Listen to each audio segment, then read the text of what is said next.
Efesios 5:18 dice: siempre en oración y súplica, orad en toda ocasión en el Espíritu. ¿Cuándo? Siempre y en toda ocasión. Muy bien. Siempre y en toda ocasión orad en el Espíritu, velando juntos con constancia. Constancia no es una señora, es una virtud, una actitud. Velando, ¿cómo? Juntos, velando. ¿Qué es velar?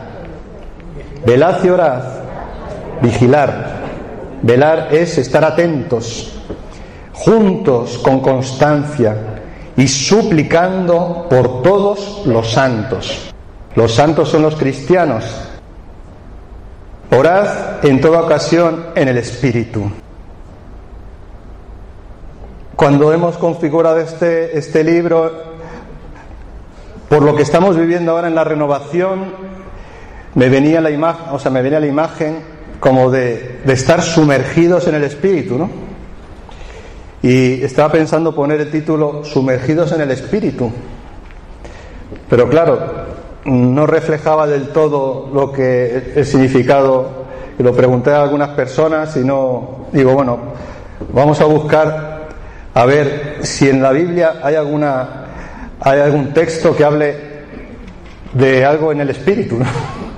A ver qué dice. Entonces hice un barrido, que ahora eso es fácil con los medios electrónicos.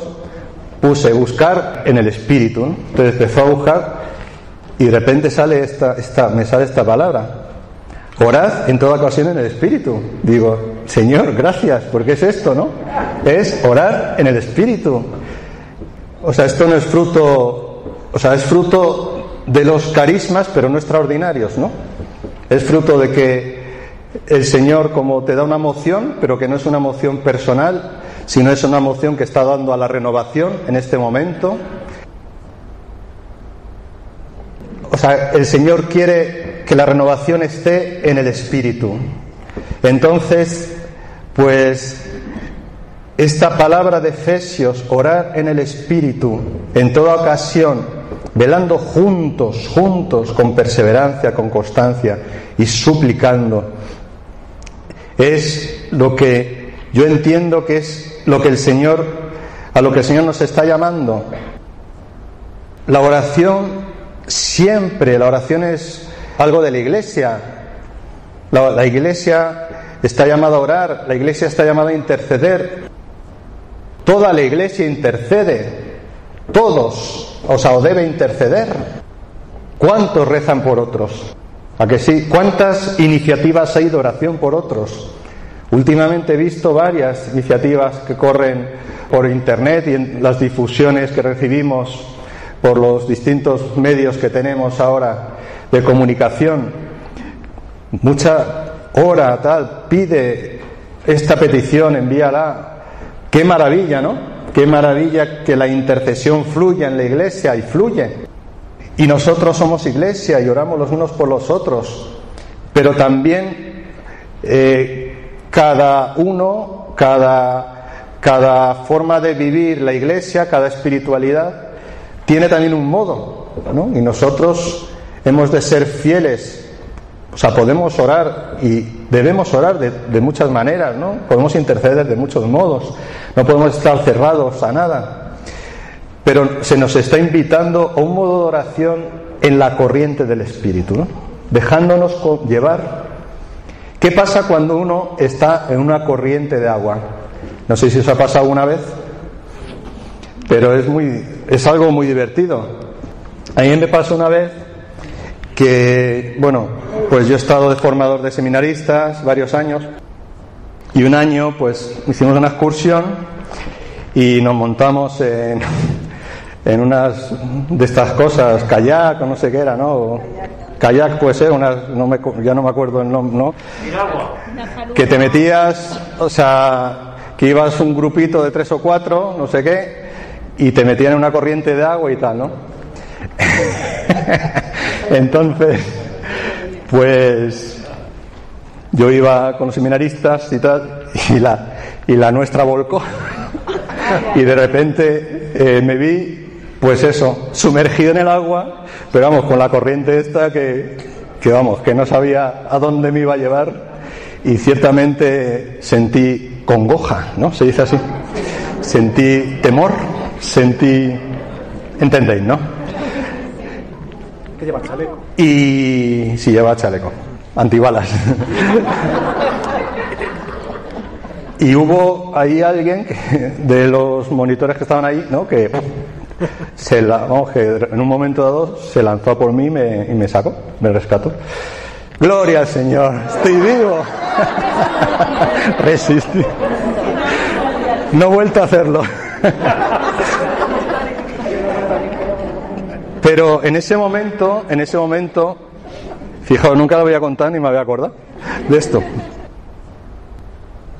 En ese momento no sabía, vamos, o sea, estaba con tanto miedo que tampoco me daba mucho tiempo a pensar, pero es que no puedes hacer nada. Te vas dejando llevar y te puedes pegar un trompazo o puedes...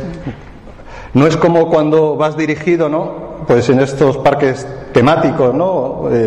Acuáticos, ¿no? Donde, en fin, puedes ir a gran velocidad y tal, pero más o menos sabes que van a llegar y los jóvenes, y no sé si los adultos, pero sobre todo los jóvenes, pues se lo pasan bien, ¿no? Pasando miedos, cosa curiosa. La vida en el espíritu es un poco así, ¿no?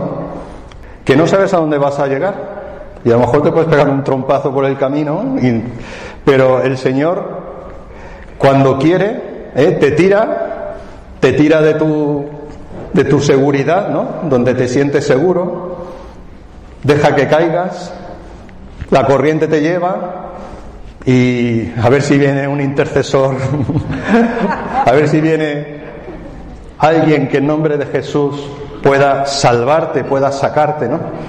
Esa corriente, ese dejarse conducir, ciertamente es lo que uno necesita, lo que necesitamos. Y sin embargo, por mis miedos, mis temores, pues no doy el paso y me quedo ahí.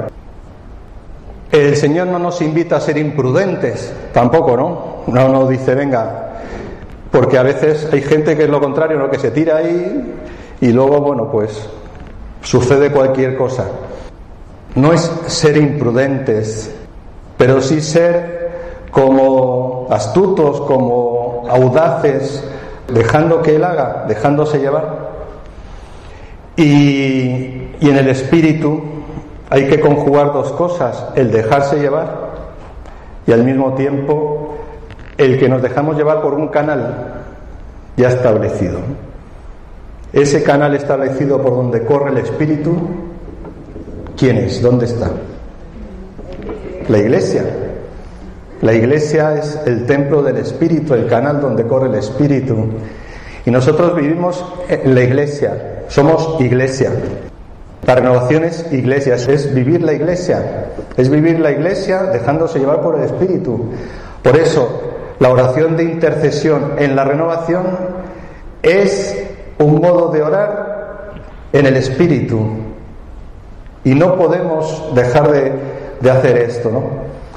Cuando un grupo de oración no es un grupo en el espíritu, ¿no? Pues se hacen oraciones que están muy bien, pues se pueden hacer oraciones como el rosario, la coronilla de la Divina Misericordia, otro tipo de cosas se pueden hacer, y no es malo hacerlo, es bueno hacerlo, pero no es a lo que está llamado un grupo de oración, ¿no? Pues así, un grupo de intercesión de la renovación no está llamado propiamente a estar haciendo peticiones. Se puede hacer y está bien, pero estamos llamados a algo más, a dar un paso más, a orar en el Espíritu, con el poder del Espíritu. ¿Amén? Amén. Vamos a dar un paso más. Hemos visto desde la bienaventuranza: bienaventurados los limpios de corazón, porque ellos verán a Dios. Hemos visto más la finalidad, el verán a Dios. Vamos a ver ahora cómo poder llegar a esa limpieza de corazón. Decir esta frase ya me parece atrevido, ¿no? Porque ¿cómo puedo yo llegar a la limpieza de corazón, a la pureza de corazón? ¿Cómo puedo llegar si no es el Señor el que lo hace, ¿no? Si no es su espíritu, si no es su amor, si no es Él. Limpios de corazón. La condición para cómo poder vivir esta pureza de corazón. Eso es lo que el Señor quiere, que nuestra intercesión sea con pureza de corazón. ¿Cómo llegar a esta pureza de corazón? ¿Cuál es la fuente de la pureza? ¿Quién es el puro? Dios el Padre envió a su Hijo Jesucristo. Dios el Padre envió al Espíritu Santo. Aquí tenemos en esta imagen a Cristo y al Espíritu. Jesús, que se entrega, derrama su sangre por mí, para mí, y el Espíritu Santo en esa agua que llena todo el espacio como ese manantial. ¿Y con quién estamos? ¿Junto a quién estamos? Qué bien, ¿eh? Junto a ti, María, como un niño quiero estar, ¿no? Junto a María. María es la pura. María es la que tiene un corazón puro, de tal manera que fue concebida sin mancha, pura. Por eso la llamamos, y la Iglesia la llama, inmaculada, sin mancha. María, que está en la Iglesia, que está con nosotros, María que está aquí, en este icono que nos preside. María, ¿dónde está María? Aquí, ¿dónde está María? Sumergida, ¿dónde? En la corriente, metida en la corriente. Y desde ahí intercede por la Iglesia, representada en el discípulo Juan. Juan está aquí con los brazos en alto suplicando la intercesión, y María le acompaña. Pero ¿de dónde sale este manantial de agua? ¿En qué está sumergida María y Juan? ¿En qué están sumergidos? ¿De dónde brota? De la cruz, del corazón de Cristo, de la cruz, ¿no? Esto es orar en el Espíritu. María sumergida en el océano del amor de Dios, que se ha manifestado en su Hijo Jesucristo, enviado por el Padre para darnos vida. La sangre es símbolo de vida. Nos rechina un poco, ¿no? La sangre, cuando vemos sangre nos da un poco de... ¿Cómo se dice esto? Que cuando te da... grima, te da como... ¿no? Y la sangre en Cristo es vida. De hecho, sin sangre no podríamos vivir, ¿no? La sangre es signo de vida. Cuando Cristo da toda su sangre es que nos da toda su vida. Y también el agua es signo de vida. Sangre y agua juntas son signo eminente de la vida que se derrama, que se da. Y esa vida es la que anega, la que inunda, en la que están sumergidos María y Juan, María intercediendo por la Iglesia, por mí, por cada uno de nosotros. Y en María podemos ver al intercesor que está sosteniendo en los afanes de la vida, en las tempestades, está sosteniendo al que con los brazos en alto grita, suplica, invoca, al que se está muriendo, al que necesita la ayuda, al que está solo, al pobre, al necesitado. Ahí está, junto a María, el que intercede en el Espíritu sumergido. Puede orar y puede vivir, porque no podemos estar fuera del Espíritu.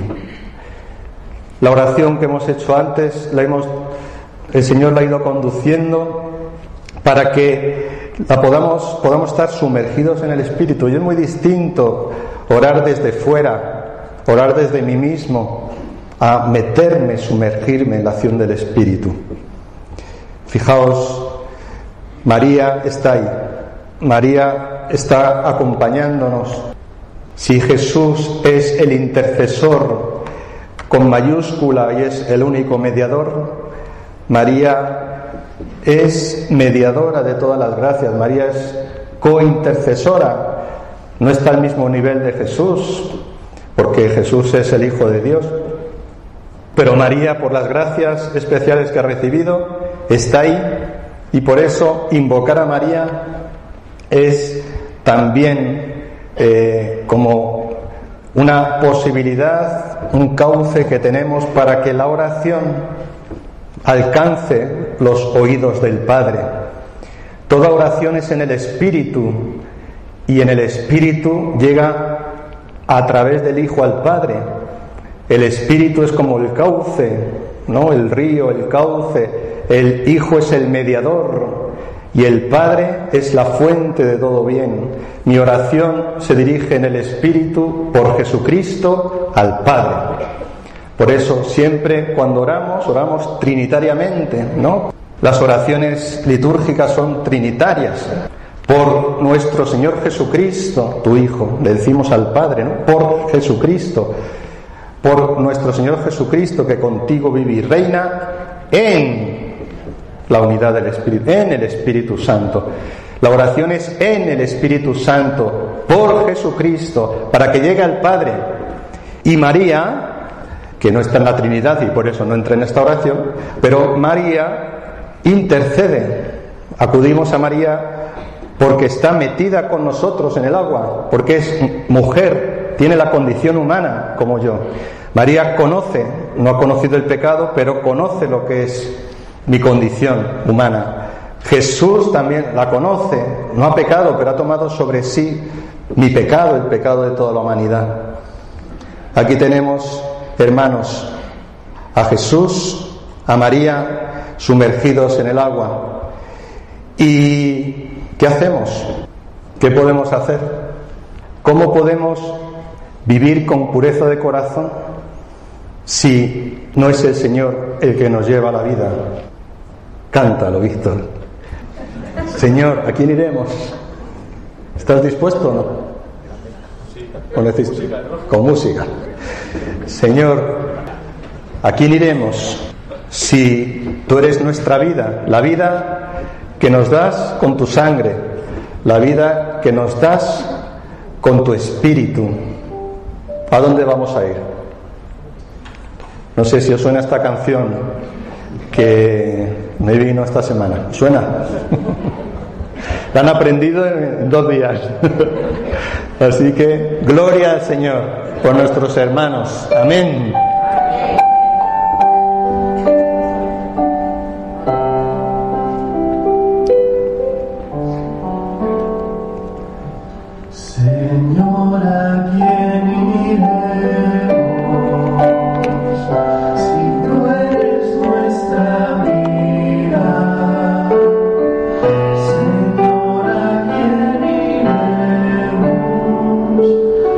Si tú eres nuestro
Señor, ¿a quién iremos? Si tú eres nuestra vida. Señor, ¿a quién iremos? Si tú eres nuestro amor. Si tú eres nuestro amor.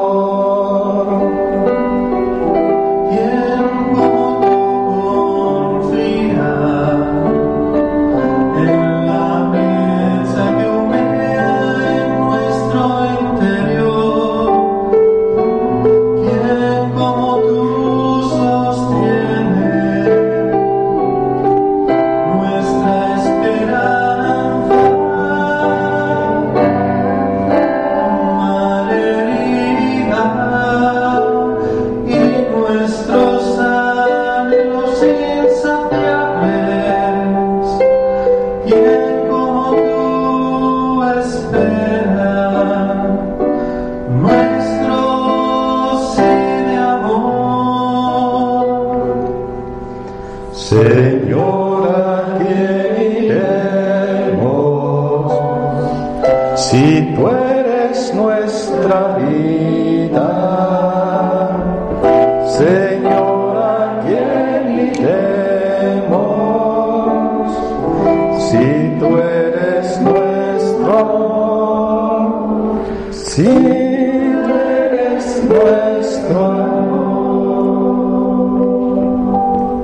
¿A quién, como a ti, le pesan nuestros dolores, nuestros errores?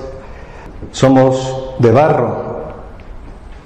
Fijémonos en esta imagen. ¿De qué color son las imágenes? De barro, ¿no? Barro frágil.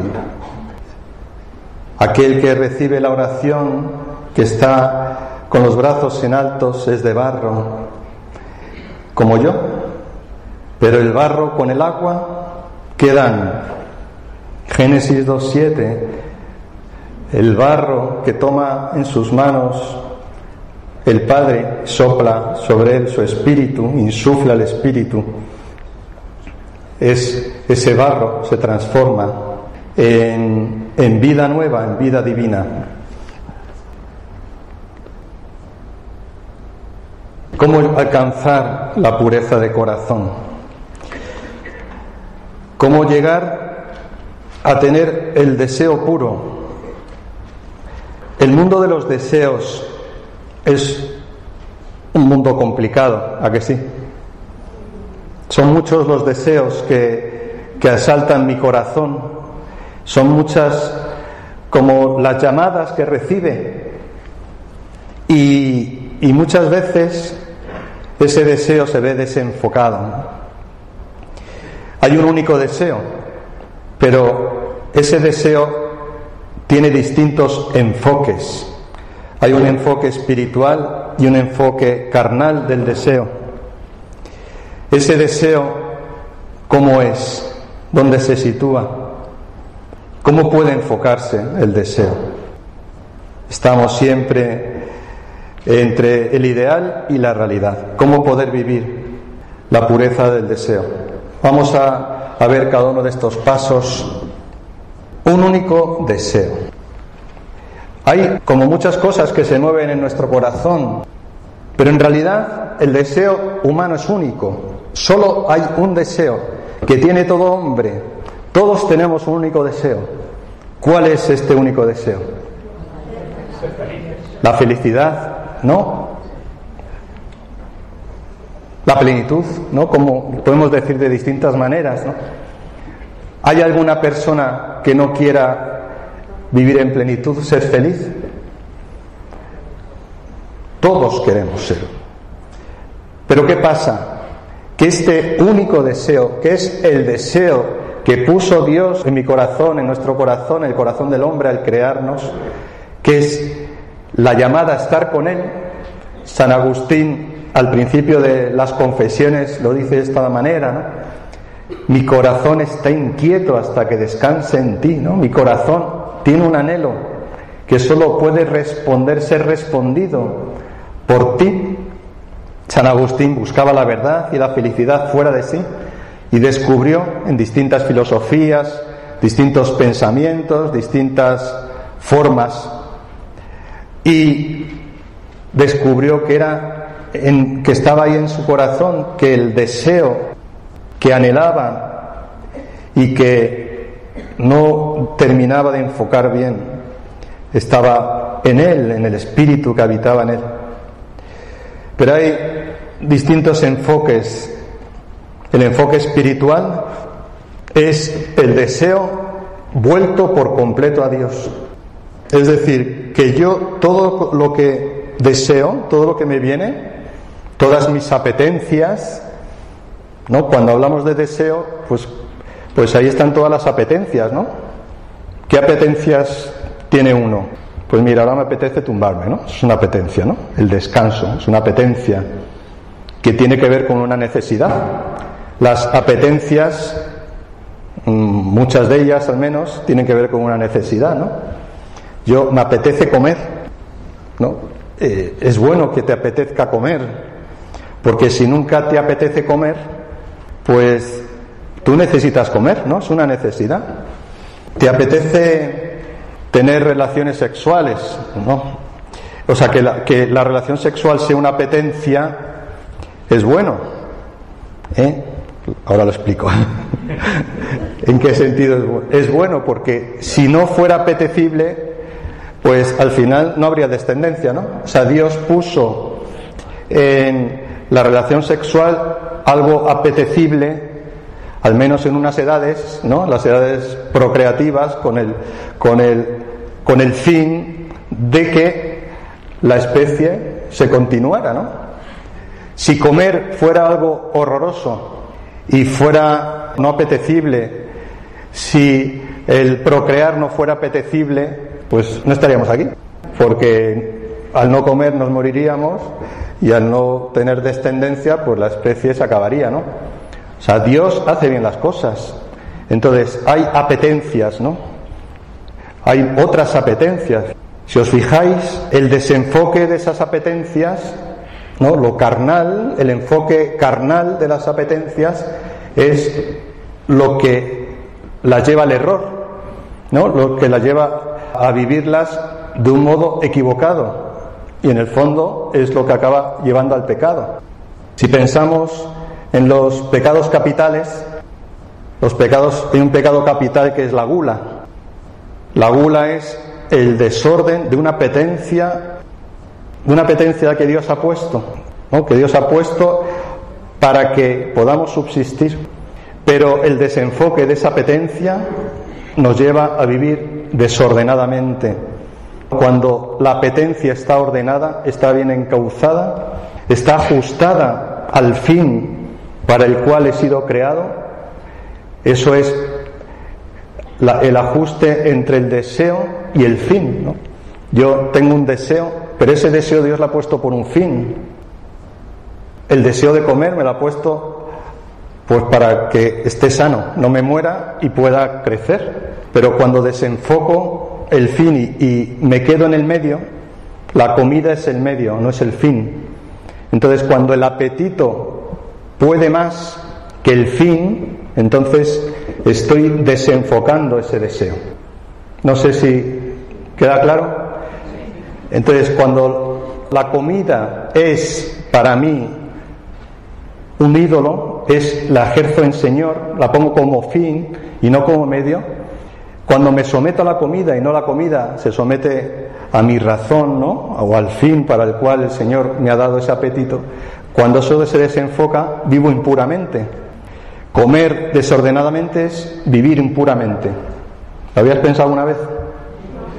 Porque me hace daño, no solo físicamente, que también suele hacer daño, sino porque mi corazón es impuro, porque está centrado.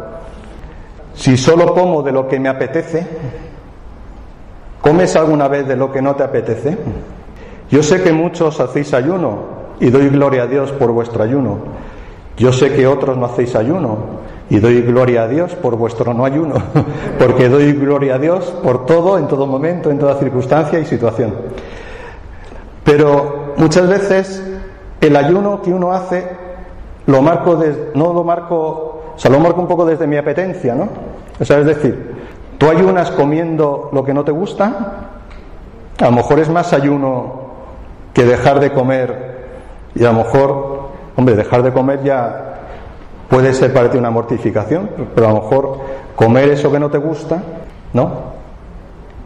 Porque el ayuno que es que tu deseo, tu apetito sensible, lo sometes a un fin mayor.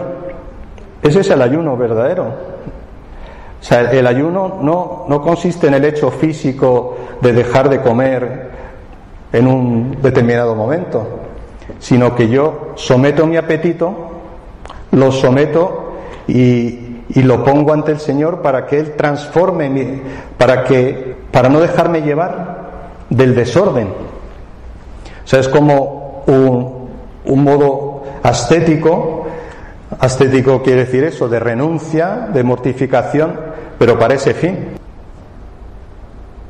Si vemos cada uno de los pecados capitales, podemos ver en ellos como hay un apetito, un deseo, pero al ser el pecado capital es el desorden de ese deseo, el desorden de ese apetito, ¿no? La avaricia. Yo necesito pues tener unos bienes, ¿no? Pero cuando no me conformo, ¿no? Y busco más, quiero más, hay un apetito de tener. Tenemos un deseo de tener. El tener, ciertamente, es una necesidad, ¿no? Necesitamos unos bienes, necesitamos subsistir. Pero cuando eso no está ajustado, está desordenado, la avaricia, ¿no? La ira, en fin, podríamos ver cada uno, no nos vamos a detener, pero como veis, quizá los que conectan más con nuestras necesidades más primarias, pues son la comida, la descendencia, el tener, los bienes. El deseo es único, el deseo es de plenitud. Por eso cuando uno tiene un desorden y por lo tanto una impureza por ese desorden, y os quiero clarificar que cuando hablo de impureza, como hemos sido educados así, se nos viene siempre los pecados de la carne, ¿no? Tiende a venirnos eso, pero la impureza fundamental no es la de fuera, sino la de dentro. Jesús dijo que cuando no se lavaban las manos, ¿no? Y esto, los discípulos, no se purificaban según las leyes. Dice, es que lo que esté impuro no es lo de fuera, sino es el corazón. Entonces hay que ir al corazón. Cuando yo estoy hablando de impureza ahora, id más allá, al corazón, a los deseos del corazón, porque en el fondo la impureza, como falta de castidad, como pecado de lujuria, viene del corazón. No es un pecado del cuerpo, aunque se haga con el cuerpo, es un pecado del corazón. El corazón que se deja llevar por una pasión, por un impulso, por una pulsión, por un estímulo, y entonces cae, ¿no? Por ese desenfoque, de ese apetito, acaba cayendo en el pecado. El Señor quiere que podamos enfocar el deseo. Por eso fijaos que esta mirada no es una mirada moralista, pero tampoco es una mirada relativista. Hay como dos extremos, ¿no? El moralista, que está como a ver qué has hecho y eso es pecado, tienes que confesarte 20 veces al día porque caes 20 veces, o porque como muy centrado en el hecho, en el acto pecaminoso, en el acto que uno realiza. Pero está también el otro extremo, ¿no? El que lo diluye, ¿no? Lo diluye en justificaciones Entonces, esta visión, este enfoque o esta mirada es como una mirada más profunda. Yo tengo un deseo de plenitud, pero desenfoco ese deseo. Cuando me quedo acaparado en las criaturas, cuando me dejo conducir por mis apetencias, ¿no? Esto lo podemos aplicar a la intercesión. No puedo tener gula en la intercesión, ¿no? O puedo tener avaricia cuando mi deseo, mi apetito lo dirijo o me queda enganchado en las personas que me resultan agradables. Lo podemos llevar también a nuestras relaciones, ¿no? Pues con los que no me va mucho, pues no, ¿sabes? Los evito. ¿Te imaginas a San Pablo cambiándose de acera cuando vio a uno de Éfeso, uno de Corinto, que no le caía muy bien? ¿Te imaginas a María, ¿no? Cambiándose de corriente de río porque dice, mira, este que tengo al lado, menudo, ¿no? ¿Te imaginas a Jesús sorteando a los fariseos, evitándoles, diciendo, ese que es un fariseo, y nunca mejor dicho? Bueno, pues yo puedo tener esa tendencia, ¿no? ¿A qué estamos llamados? A vivir en el espíritu y no en la carne. Si vamos a Romanos 8, vemos que San Pablo nos habla de la vida en el espíritu y la vida en la carne, las obras del espíritu y las obras de la carne. No voy a detenerme en eso ahora, pero estoy llamado a esa vida en el espíritu y a rechazar la vida en la carne que me está atando, y necesito reconducir el deseo. El moralismo, o sea, el quedarnos en lo externo, atiende simplemente a la conducta, al hecho, ¿no?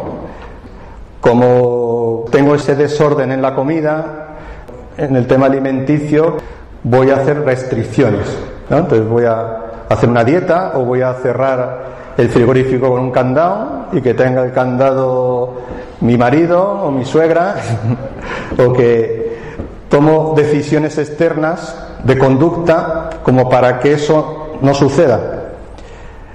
Y entonces, ¿qué pasa? Que llegas al frigorífico, está cerrado, y te vas al Burger King y te pones hasta arriba de patatas con mayonesa. ¿Por qué? Porque el deseo está ahí, ¿no? Y puedes poner como barreras y a veces pueden ayudar. Hoy, por desgracia, pues sobre todo en los jóvenes, pero seguramente también aquí os pasará a algunos, digo por desgracia porque la sociedad pansexualista está provocando muchos estímulos y favoreciendo una accesibilidad inmediata a la pornografía. Entonces nuestros niños, o sea, digo niños, ¿no?, que ya tienen móvil, desde la primera comunión muchos ya tienen móvil, tienen acceso a internet, tienen ese salto inmediato, ¿no?, esa facilidad. Hoy es muy fácil, ¿no? Incluso aunque no quieras, a veces salta una pantalla, ¿no? Aunque no quieras, a veces te la meten, ¿no? Estamos como bastante sacudidos por estímulos y hemos de estar atentos, de ver por dónde nos entra. Pero claro, si nos quedamos en lo externo, tú puedes poner filtros, ¿no?, quitar internet en casa, lo que no te...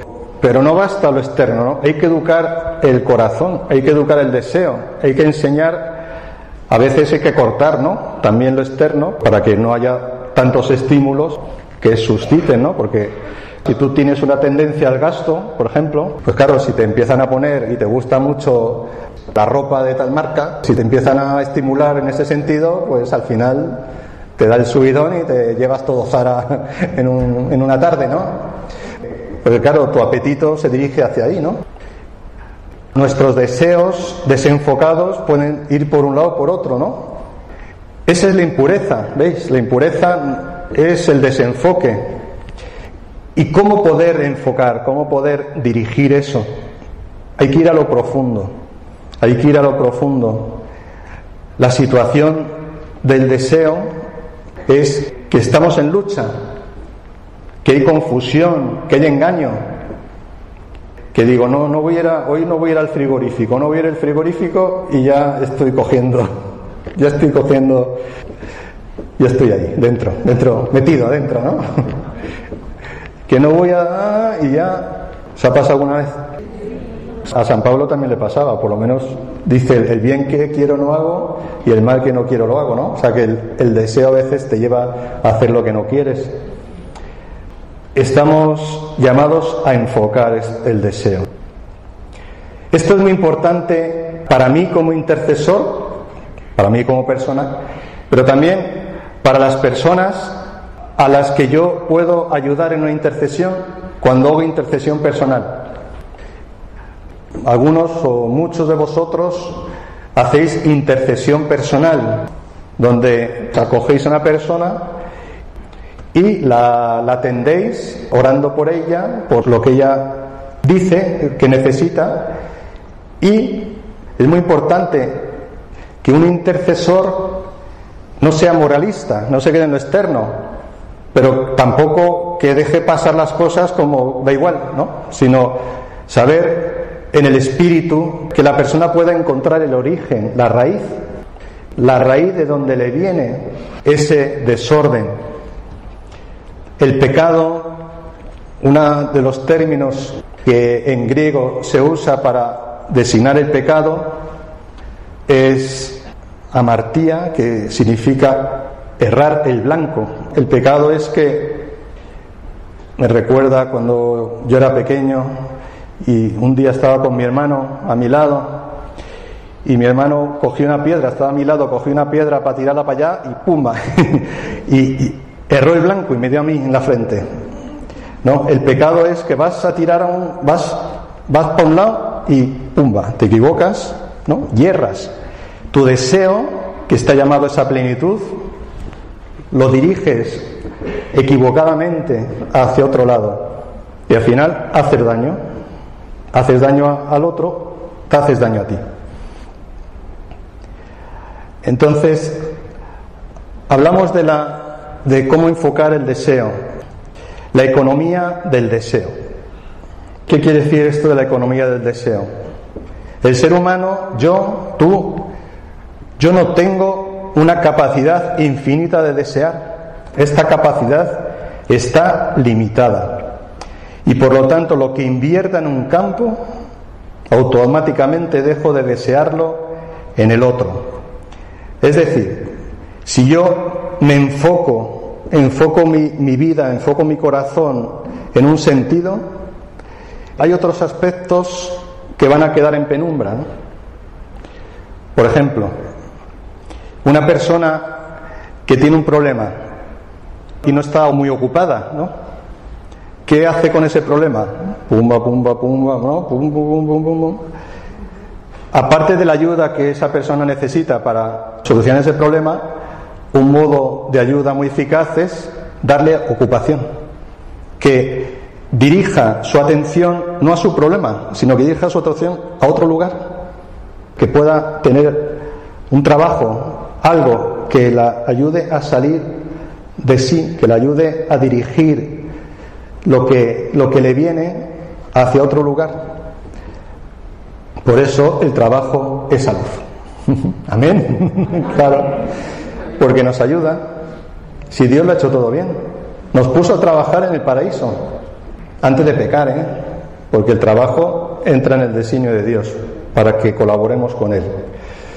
Entonces, si yo tengo algo impuro, o sea, algo que está desenfocado, ¿cómo puede ser purificado eso? Pues un modo es desenfocar eso buscando otros enfoques. Entonces yo estoy muy metido en mí mismo, pues busco un voluntariado, por ejemplo, me ofrezco para lo que sea, ¿no? Es decir, doy pasos para salir de lo mío. Por otra parte, podemos hablar también entre el salto que a veces hay entre el ideal y la realidad. Muchas veces mis deseos son tan elevados que estoy en el ideal, pero luego la realidad, ¿qué me está diciendo? Dios me habla en la realidad, entonces tengo que atender a la realidad y que el deseo se pueda adecuar a la situación real, porque si no, muchas veces estoy desenfocándome porque estoy esperando algo que nunca va a llegar, nunca va a darse. Esto no quiere decir que no tengamos ideales. El ideal como proyecto de Dios, como sueño de Dios para mí, como promesa de Dios, eso es algo que Dios nos da y nos estimula. El que no tiene un proyecto, el que no tiene algo por lo que vivir, algo por lo que luchar, pues al final acaba como muriéndose, ¿no? Porque no ve sentido. O sea, yo necesito un proyecto, un ideal, ¿no? Pero ha de estar ajustado el ideal. Es distinto tener un ideal que vivir de un modo idealista. Tengo que ajustar mis proyectos, tengo que ajustar mis deseos, tengo que ajustar lo que yo voy viviendo a la realidad concreta. Aquí hay dos peligros, ¿no? Vivir tanto como, bueno, yo es que como soy así, no doy más para más, pues me quedo aquí, ¿no? Y hay el peligro de tanta realidad, pues que me quedo ahí anclado. O sea, está el peligro de quedarme anclado y está el peligro del idealismo, ¿no? Siempre, en fin, cuando uno habla y dice algo, cuando yo hablo y digo algo, pues se me ocurren 20 matizaciones porque, claro, todo hay que situarlo, ¿no? Porque, claro, sois muchos y muy distintos y no sé lo que cada uno estáis entendiendo. Y cada uno entiende desde sus parámetros mentales, ¿no? Entonces, bueno, pues a lo mejor hay que matizar para uno, a lo mejor para eso está luego el acompañamiento, la dirección espiritual, que eso es importante, ¿no? O sea, que todo lo que se os mueva ahora, pues hay que luego ponerlo, personalizarlo. ¿Cómo llegar a la pureza de corazón, a tener este deseo puro, ¿no? Hasta ahora hemos un poco explicado la dinámica del deseo, pero ¿cómo poder vivir para poder alcanzar la pureza del deseo? Me venían estos puntos, podrían quizá añadirse otros, pero bueno, aquí, ¿cómo alcanzar el deseo puro? Primero, ir a la verdad, ¿no? Vivir en verdad. No podré vivir puramente si vivo engañado. Y los engaños son muchas veces inconscientes, ¿no? Porque no me di cuenta. No soy consciente de que estoy viviendo en engaño. No soy consciente. Y necesito ver la verdad, vivir la verdad. ¿Qué es ir a la verdad? ¿Cómo llegar a la verdad? ¿Quién me lleva a la verdad? ¿Quién es la verdad? Cristo, la verdad. El Señor es la verdad.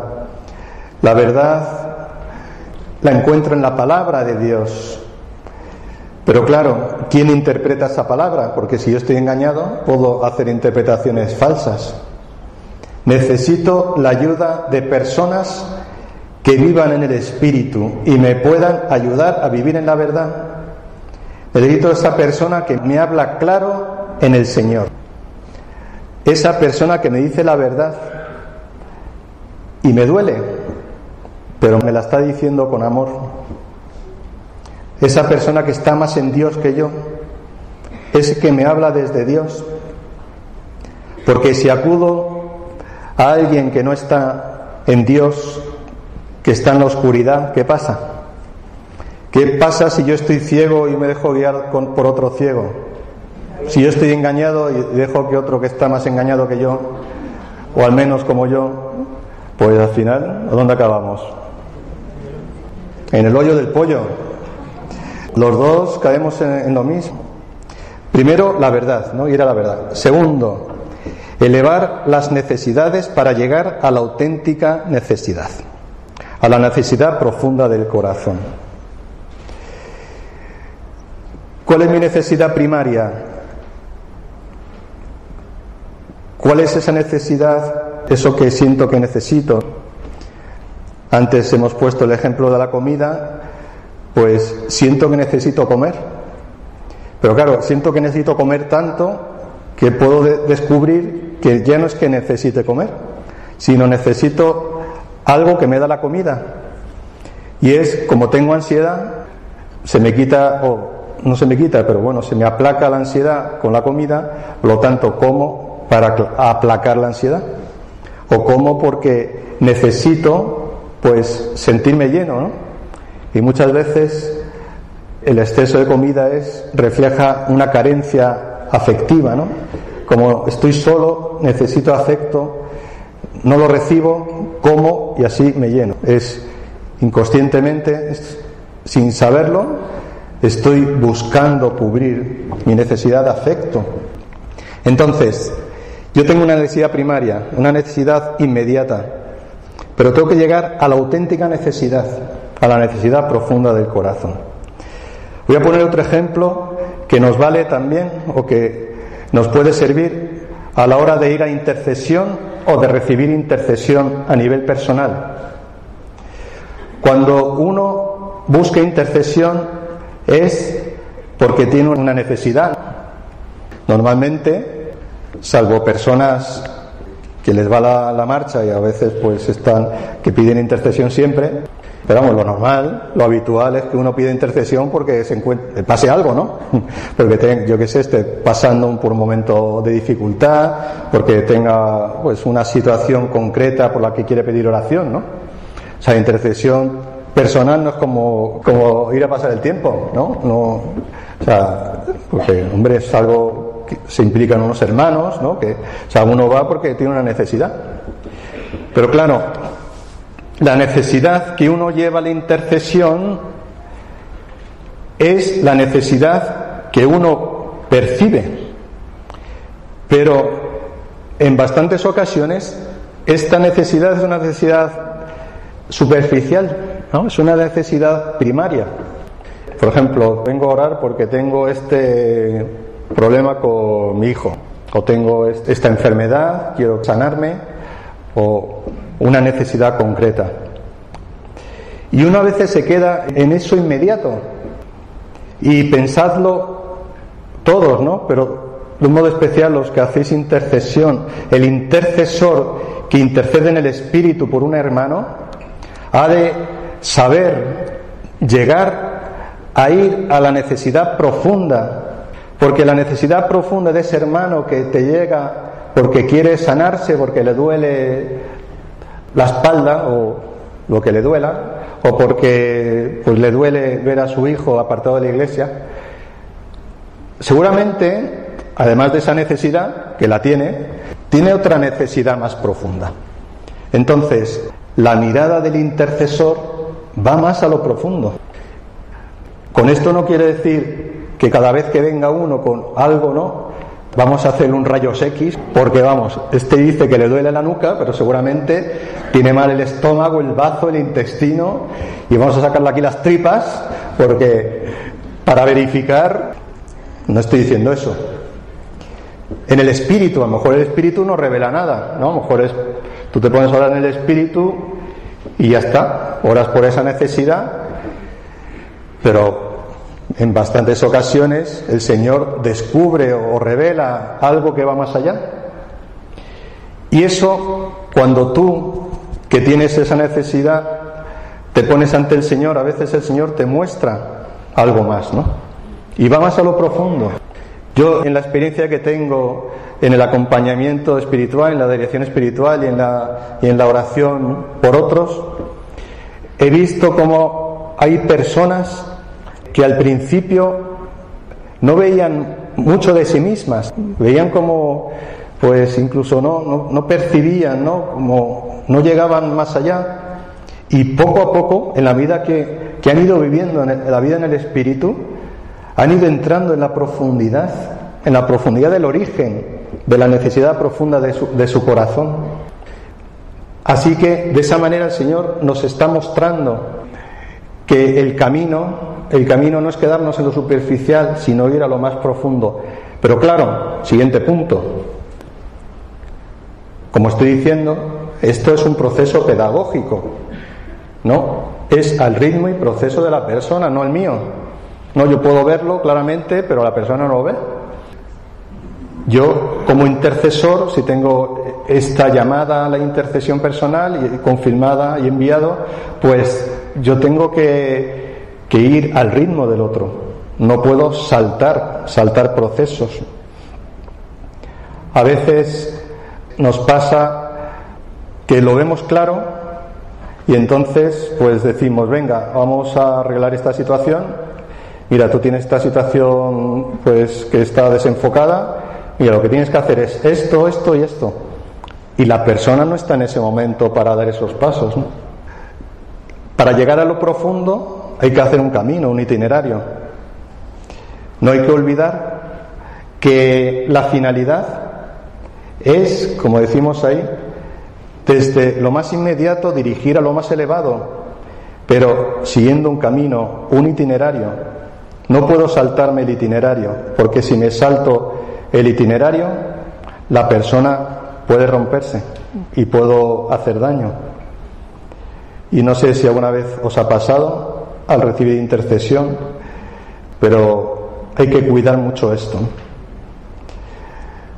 ¿Cuál es el objetivo de la intercesión?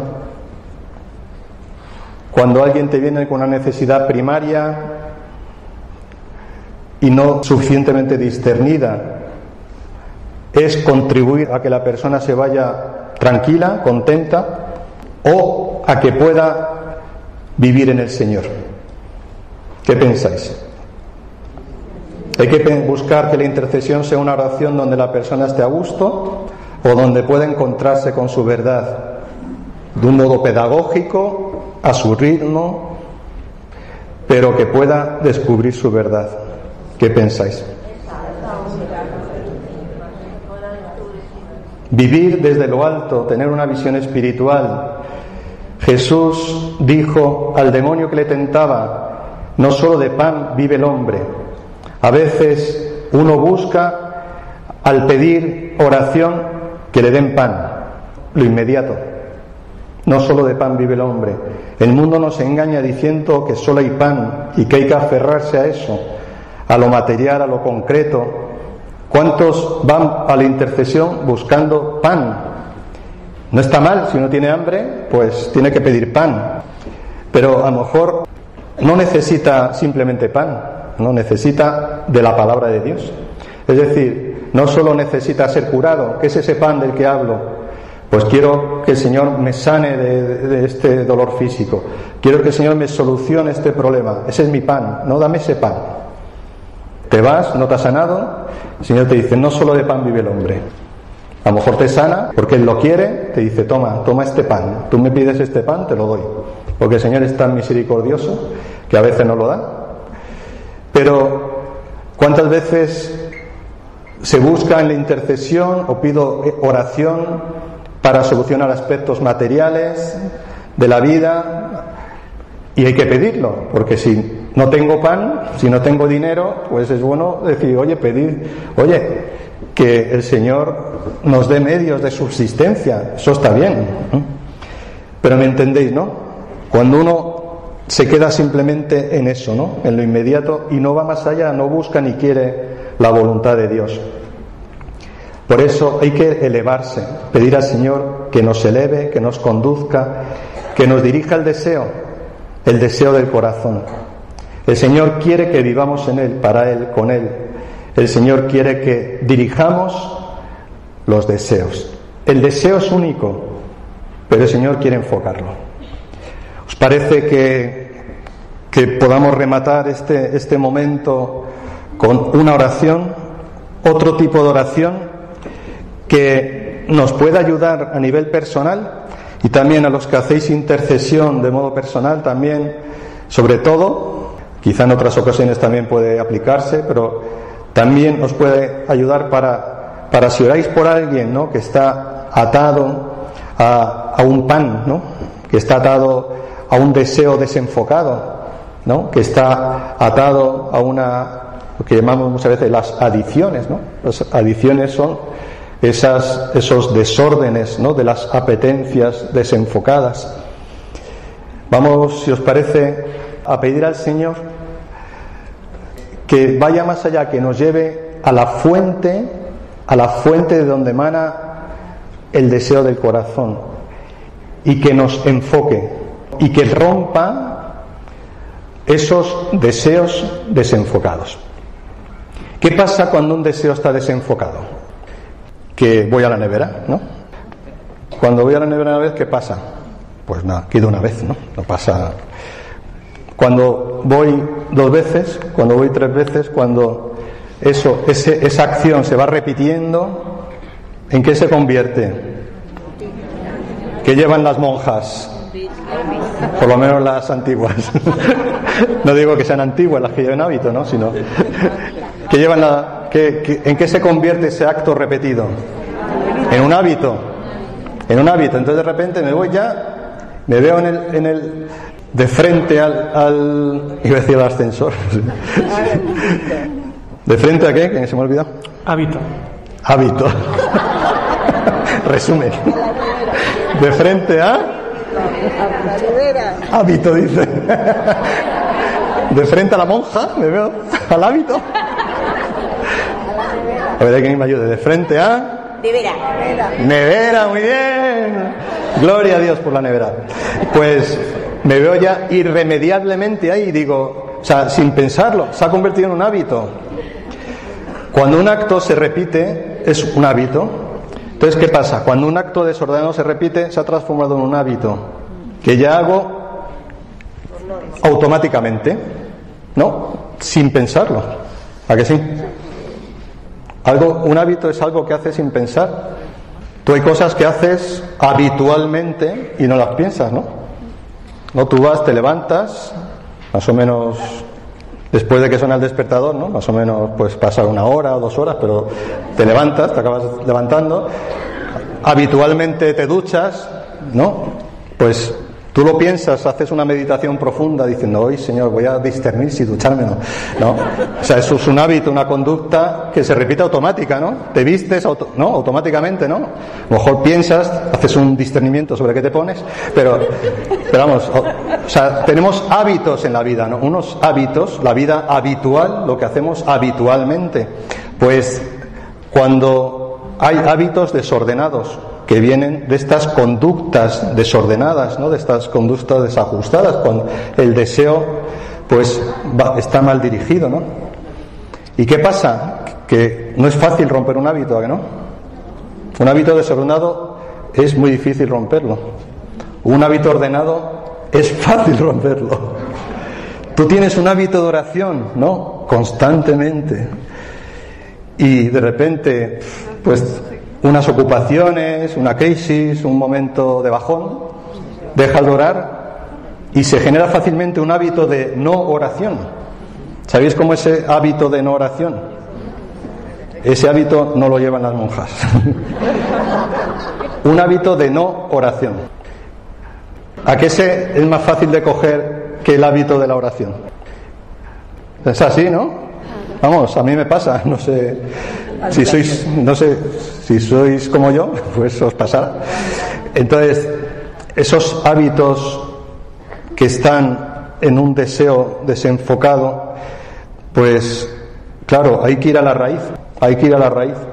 Por eso no es fácil, pero el Señor lo hace. El Señor lo hace, pero yo tengo que poner de mi parte, porque tengo que darme cuenta, ¿no? Hay personas que se confiesan siempre de un hábito desordenado. Y os aseguro que se van a seguir confesando de eso, aunque se confiesen todos los días y reciban la gracia santificante del sacramento, que es muy bueno recibirla.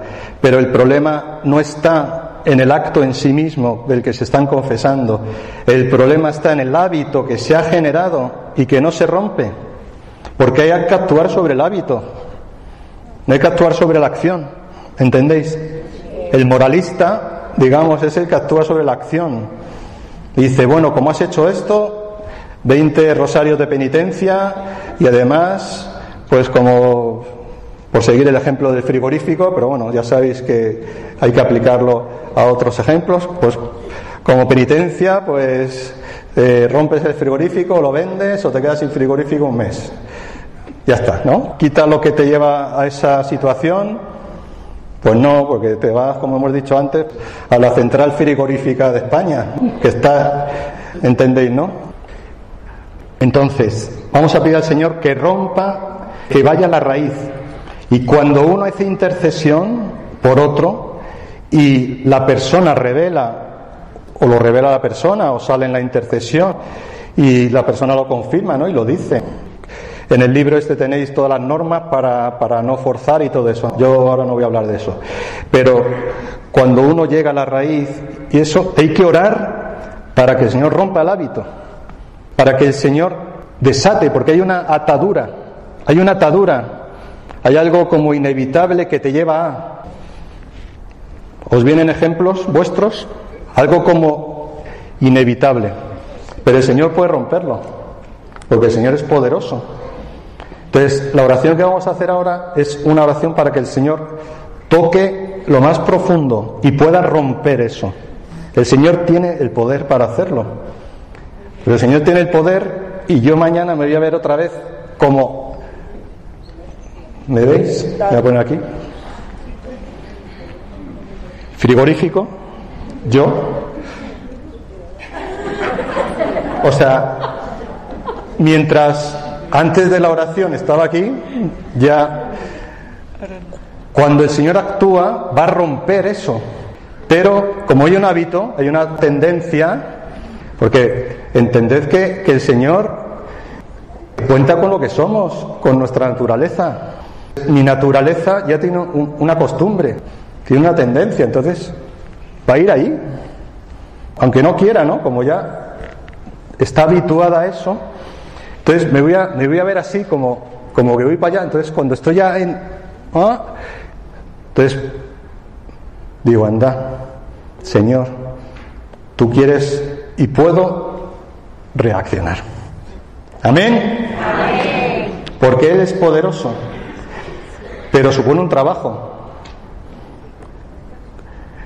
¿Cuántas veces quiero una salvación sin trabajo? ¿A que sí? Que Él lo haga. Y eso es muy común en la renovación, porque creemos en que Dios hace milagros. ¿Lo creemos o no? Sí. Estamos convencidos y tenemos esta gracia que Dios hace milagros, pero a veces entendemos el milagro de Dios que ya me quita todo, ¿no? Pues mira, ya es que ni me apetece ir a... No, es que iba a tener la tendencia, pero la tendencia no es un problema. El problema es que yo responda a esa tendencia, ¿no?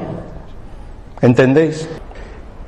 El que yo tenga la tendencia de la ira, ¿no? Vamos a cambiar de tercio, ¿no? O sea que a mí me dice algo aquí la hermana y es que me dice algo y me la como, pero no a besos, sino a... Me sale una oración en lenguas, pero que no es una oración en lenguas. Hablo en arameo, pero... Entonces me sale la ira, ¿no? Si oro en el Espíritu para que el Señor me desate esa ira, esa tendencia, eso que está ahí desordenado, pues me va a venir cuando... Y decía, ¿no? ¿Entendéis?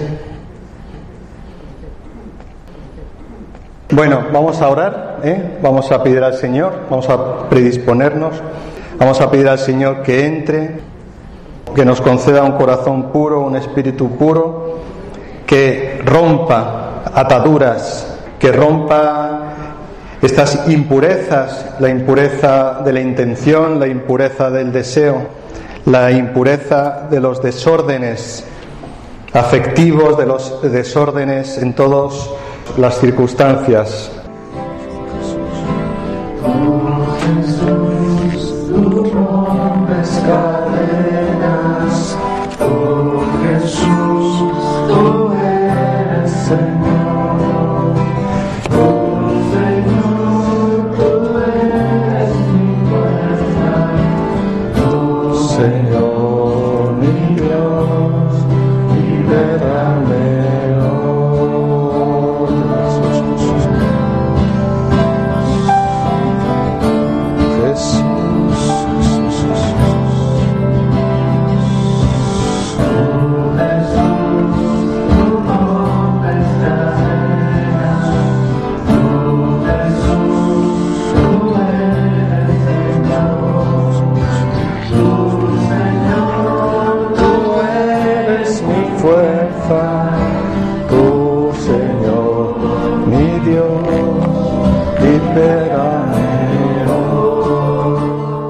La bendición de Dios, que es Padre, Hijo y Espíritu Santo, descienda sobre vosotros y os acompañe siempre. Amén. Podéis ir en paz.